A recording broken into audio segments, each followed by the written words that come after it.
경기 신화의 오케스트라의 예술 감독 원일입니다. 이번 뮤지컬 금악에서 예술 감독 역할과 연출 맡아서 전체를 이끄는 그런 임무를 맡고 있습니다. 제가 경기 신화의 오케스트라에 이제 예술 감독을 하게 되면서 우리 음악을 많은 사람들한테 알리고 당연히 이제 사랑받는 그런 예술 단체로 만들어야 되는데, 그러기 위해서 어떠한 음악 시장 또는 특히 공연 예술에서 이제 뮤지컬이 가장 시장이 크고 실질적으로 팬들도 많아서 그 뮤지컬 시장에서 우리 음악적인 내용으로서 뮤지컬이라는 장르에서의 어떤 승부를 보는 게 되게 중요하겠다. 그것이 이 단체나 또는 한국 전통음악이 대중화되는 데 있어서 가장 좀 중요한 일이겠다, 그렇게 생각을 해서 뮤지컬을 기획하게 됐고요. 3년여 준비 끝에 지금 막을 오르게 됐네요, 이번에. 금악은 크게 이제 두 가지 줄기가 있어요. 하나는 이영과 김조순이라는 이 조선 시대 때 세도 정치에 휘둘리는 아버지를 보다가 내가 세종같이 예술과 악을 통해서 새로운 그런 문화의 시대를 열겠다는 표방을 하면서 이제 대립하는 이런 정치적인 대립의 한 기둥이 있고요. 그다음에 하나는 이제 궁중의 장화권이라는 데서 벌어지는 천부적인 소리를 이렇게 듣고 창작해내는 어떤 작곡가에게 벌어지는 기이한 일, 인간의 욕망을 부추기는 그런 악보가 숨겨 있었는데, 이 금악이라는 악보죠.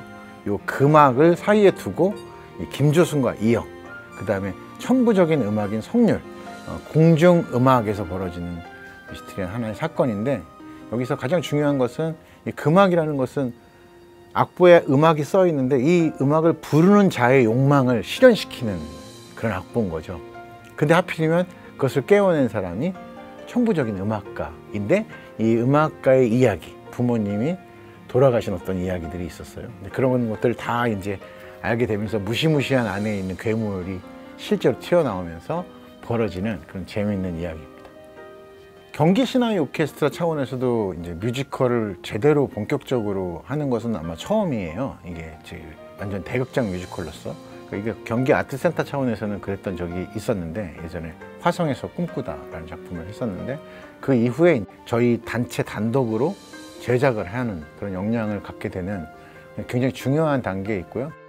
가장 공연예술계에서 대중들이 많이 관심을 갖고 실질적으로 티켓을 사서 구매를 해서 보게 되는 뮤지컬 시장이라는 데 의미가 있죠. 경기 신화의 오케스트라도 그렇고 전통 음악계에서도 그렇고 공연 예술에서 과연 이러한 시도가 얼마만큼 성공을 거둘 수 있느냐, 이런 것들이 굉장히 중요한 그런 시기에 있다고 볼 수 있습니다. 음악적인 면에서 굉장히 다채로운 경험을 하게 될 거예요. 국내 창작 뮤지컬이라도 서양 음악을 당연하게 쓰고 있는데, 이 뮤지컬은 이제 조선시대 때 궁중 음악원의 이야기잖아요. 그러니까 우리 음악적인 음악 요소가 있고 현대 관객들이 그걸 보기 때문에 현대 관객들을 이끌고 만족시켜주고 그런 모든 지금 이 시대에 우리가 사용하는 모든 음악적인 요소들이 다 들어가 있어요. 여기 전통음악적인 요소까지. 그런 것들이 상당히 흥미로울 것 같고, 두 번째는 소리를 감각하는 뮤지컬이라고 할 수 있어요.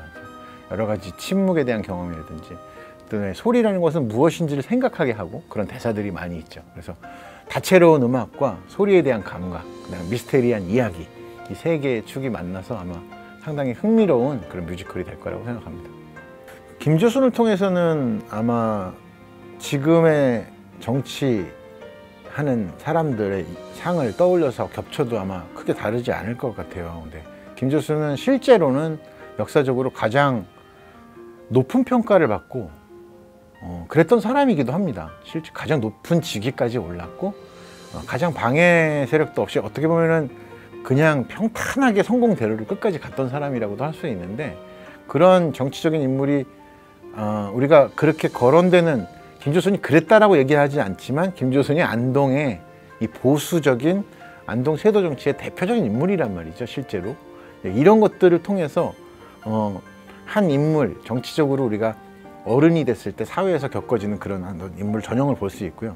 이영이라는 그런 세자는 이상주의자면서 예술이 세상을 바꿀 수 있다고 믿는 사람이죠.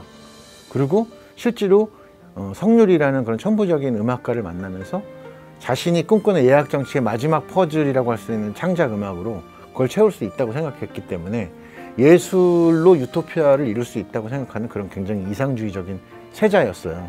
안타깝게도 일찍 돌아가시지 않았다면 세종처럼 위대한 일을 많이 했을 거라고 평가받는 그런 똑똑한 왕이죠.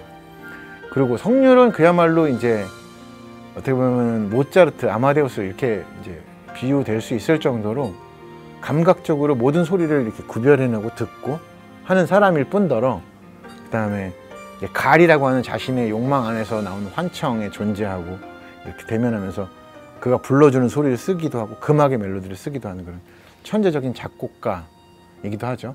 홍석회는 전형적인 예약 정치를 완전히 몸에 밴 지금의 국립국악원 원장이라고도 할 수 있고 악장이라고도 할 수 있는 그러한 음악의 존재죠. 그렇지만 성률한테 모든 음악을 가르쳐준 스승이기도 하고, 그렇지만 보수적인 음악적인 입장은 변하지 않죠. 보수적인 음악적인 입장이라는 것은 전통음악을 중요하게 생각하고 계승을 중요하게 생각하지, 이것을 전복시키는 새로운 음악, 새로운 예술 이런 것에 대해서는 좀 해봤던 적이 없지만, 그 예술을 전복시키고 음악을 전복시킬 수 있는 재능은 역시 성률한테 있는 거죠. 무엇보다 이제 중요한 거는 갈인데, 갈은 현대의 수많은 빌런들, 멋있는 악마들, 그 다음에 지킬 앤 하이드, 뭐 이런 수많은 것들, 헐크, 분노와 증오가 어떤 존재를 변하게 했을 때 나타나는 다른 존재, 이것이거든요. 그래서 갈은 인간 내면 안에 있는 욕망이고, 인간 내면 안에 있는 분노고, 탐욕하고 뭔가를 갈구하고 막 미워하고 이런 감정이 존재가 돼서 튀어나온 거라고 보시면 됩니다. 그것이 이제 음악과 함께 어울려서 성률이 불러내는 선율을 따라 더 나타나서 이 뮤지컬에서는 더 음악적인 존재로서도 기능을 하게 되는 것이죠. 그러니까 서양의 뮤지컬을 우리가 보고 있는 그런 뮤지컬은 이미 있는 거를 수입해 오는 거잖아요. 그래서 이식시키고 잘 재현시키는 거예요. 그래서 우리는 야, 브로드웨이에서 웨스트엔드에서 성공했던 저런 뮤지컬이 온대, 그럼 그거 자체가 이미 굉장히 화제고 보고 싶고 뮤지컬 관객들을 모으는데, 창작 뮤지컬은 무에서 시작해야 되는 거예요. 이야기도 새로 만들어야 되고 음악도 다 작곡을 해야 되고.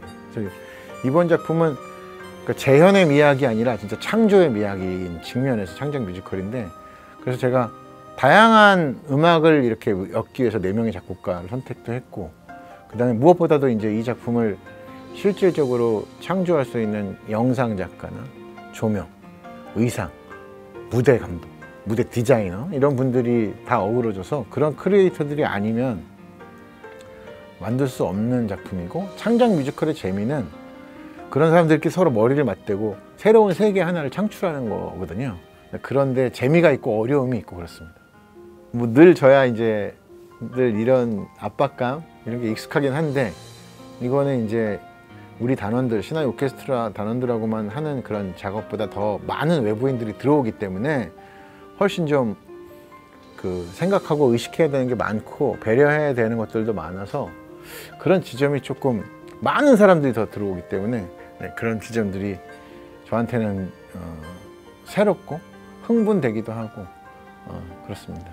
뭐 잉태하기 위한 그런 폭풍전야의 그런 기분이랄까? 이런 걸 요즘에 느끼고 있죠. 그러니까 뮤지컬로서도 그렇고 아마 좀 여태까지 우리가 알고 있던 뮤지컬과는 좀 색다른 그런 조선시대 때 궁중음악원에서 벌어지는 기이한 악보에 관계된 이야기. 근데 그 악보를 이렇게 캐내서 그 선율을 읽어내는 사람의 복잡한 비극적인 이야기, 이런 것들이 만나는 거라서 이야기적인 측면에서나 음악적인 다양성, 소리를 경험하는 거나 그 다음에 창작 뮤지컬이 오래간만에 대극장용으로 나온다는 것, 이런 모든 것들이 관객 여러분들이 오셔서 보시면 즐길 요소들이 많다고 확신합니다.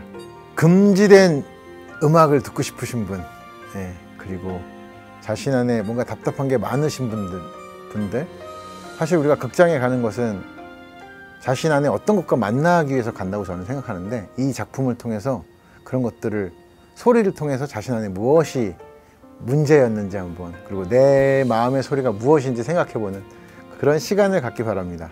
금악 많이 와서 귀를 열고 마음을 열고 감상해 주시면 됩니다.